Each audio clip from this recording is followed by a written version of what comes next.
Hello everyone. It's James again. And today, I wanted to address a statement that can be asked as a question, I guess. And that's, some are under the impression that it's being transparent to share.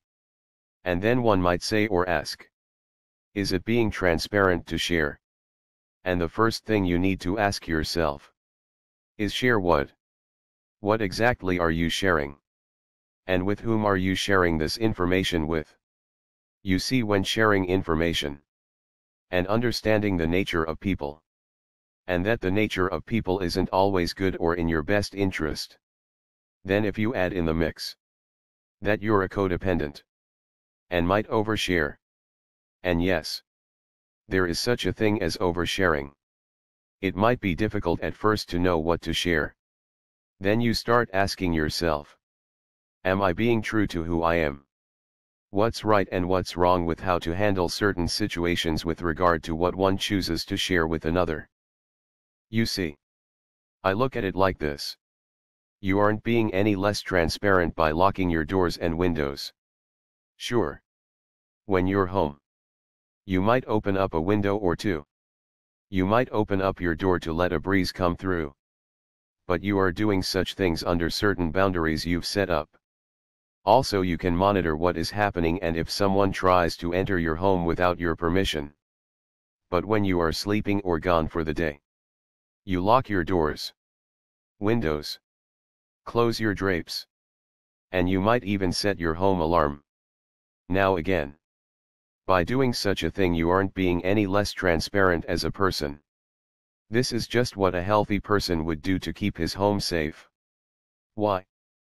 There are indeed bad people that will take advantage of someone that has no boundaries and doesn't lock up their home.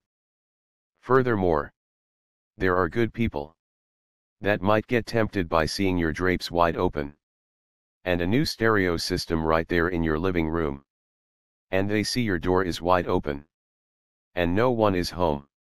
This person might have financial problems and get tempted to steal your stereo because you left it on display and unattended. It's common to be cautious of such things, because our society teaches us this along with our gut instincts. However, when it comes to sharing personal information, we don't give it much value. And that can be information from you were abused as a child, to you're going on vacation tomorrow and no one will be home. These are things that can have bad consequences by telling certain people, even those you consider to be good friends. Because oddly enough, those are the people that might rob you. Also, to go a step further, if you become buddies with someone you work with, it might not be the best idea to bring this person around your house and your family as of yet. Meet in a neutral location. Go grab a coffee. Go play a game of basketball at the gym.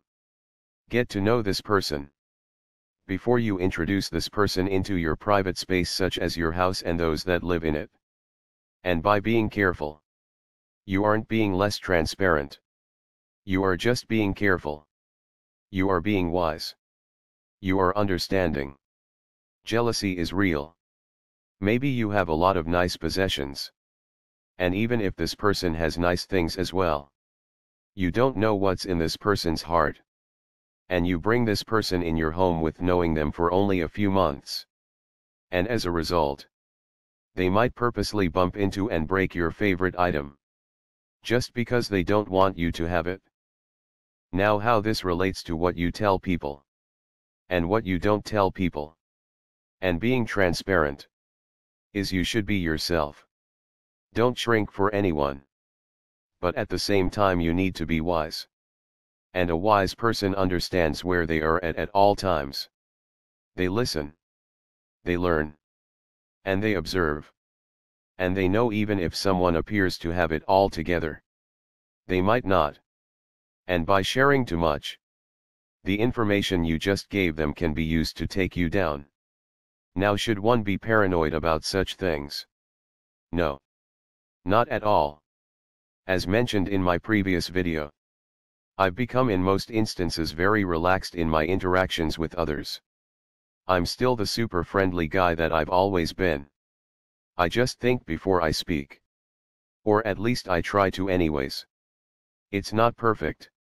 I still make mistakes in this regard. But if a red flag comes up in my mind before I say something, I just don't say it. And oddly enough it has worked out for the good. I will get home and say, wow, I'm so glad I stopped myself from saying that. And usually that happens when the conversation develops, and the other person says something that lets you know clearly. They may gossip, but you weren't aware of that before. Because that's an easy trap to fall into. Thinking someone is really awesome. You share and share and share. And you don't realize they are a gossiper. And now all of what you've shared is being shared with others. Here's one many of us have talked about. Narcissists and other toxic types will tell you so-called heartbreaking life stories. And so-called confess things to you. To trick you into confessing real truths about your life. And one time this happened to me. With a woman right before Susie. Well, it happened with Susie as well. But it also happened with this other woman too. She told me all kinds of things about her life. And like a people pleaser, I swooped in to help. And in the process I told her some things about myself that were personal. And guess what happened? This so-called woman went and told other people. My God. James just goes on and tells me every single thing about his life. Things I don't need to know. My God. I swear. Now it was good I found out about this. Because nothing went any further with myself and this woman. But this was one of those times I became embarrassed and pulled back from sharing. One of those times I vowed that would never happen to me again. But again I would falter and find myself in the same pitfalls, and I ended up with Susie. Why? Because at that time I didn't know about narcissistic abuse and codependency. And I didn't know this was a trick of someone toxic to get me to share just as they shared with me. I didn't have the ability to discern and observe. That being said, do I share? Sure. But just within reason. I've also realized there are things that are okay to keep to yourself for a lifetime if need be. Like, let's say you did something you feel was really stupid and embarrassing as a child. Now do you feel like your relationship with a friend or dating partner isn't complete unless you share with them this information? Well, my guess is most narcissistic abuse survivors and codependents feel like it's not. They feel like they owe this person every secret they have. No matter how big or small in their life. And the reality is you don't. And it's dangerous to walk around feeling the need to confess. To confess to a mortal man or woman. Most narcissistic abuse survivors or codependents walk around with this overwhelming feeling they need to confess.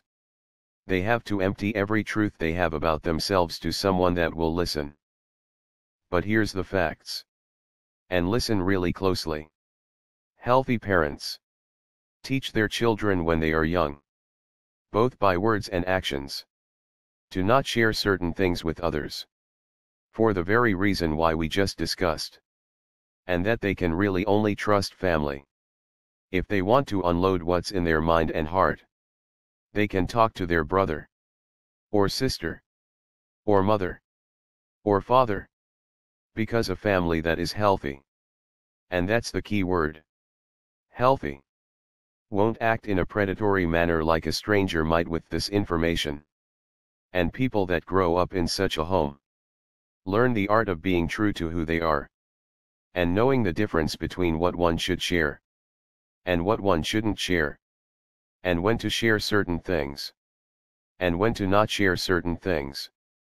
Now that being said, even someone like this can be taken by a highly skilled narcissist that has dated many people and has learned how to hide their mask for many years. But for the most part, this healthy person might do a better job than we might do in avoiding such people. Because these people are true to themselves. And they have boundaries.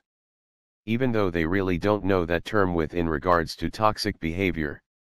Because it's something natural to them. As that's how they were raised. And we know. Narcissists hate boundaries. And oftentimes they will run. And find someone else to scam. Yes. As stated before. If this person has something the narcissist wants. And they are skilled at keeping their mask on for a longer period of time. Than the average run-of-the-mill narcissist. As many drop their mask at the 6-month or earlier mark. They might stick it out with this possible target. But oftentimes, and I stress, oftentimes, the healthy person might avoid being scammed, because they have boundaries. They are still true to who they are. Their personality is still them. They are uniquely who they are. They just know the time and the place when things should and shouldn't be said. They are still being transparent. They aren't putting on an act. They aren't shrinking who they are. They are just doing their due diligence at self-protection. Much like one would protect their own home. And if you weren't raised in such a healthy home, this takes a lot of practice and self-reflection. And backwards engineering of your situation. Looking at the root causes. Figuring out key skills you missed that you need to develop. And if you truly don't know where to begin, that's where I would say, hey, look for a therapist that specializes in codependency and narcissistic abuse. Now there's not a lot that have both expertise, but there are a few. And more than likely the first thing they will work on is helping you identify those root causes. And start to build healthy boundaries. That can be woven into the fabric of your personality. So your personality isn't lost. But it's actually strengthened and made better. I hope this information helps. It's not an easy road we are on. And this road is never ending. We are always learning and growing. That's the good thing. Learning, growing, and bettering oneself is good. And any video that you think has that kind of message, pass it along. Share it. Like it. Subscribe to that channel. Because you will be telling YouTube. Put this and other channels like it to the front of the heap. Because that's where the real change is made.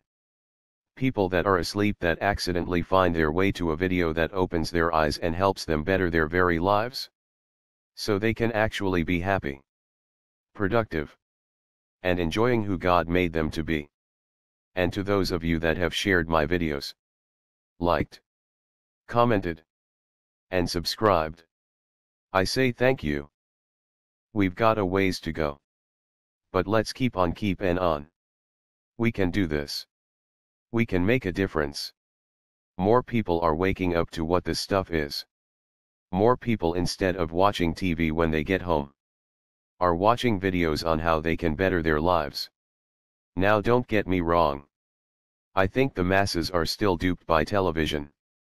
That's why you see the crazy behavior in society you see every day. But little by little, a new person here, and new person there is waking up.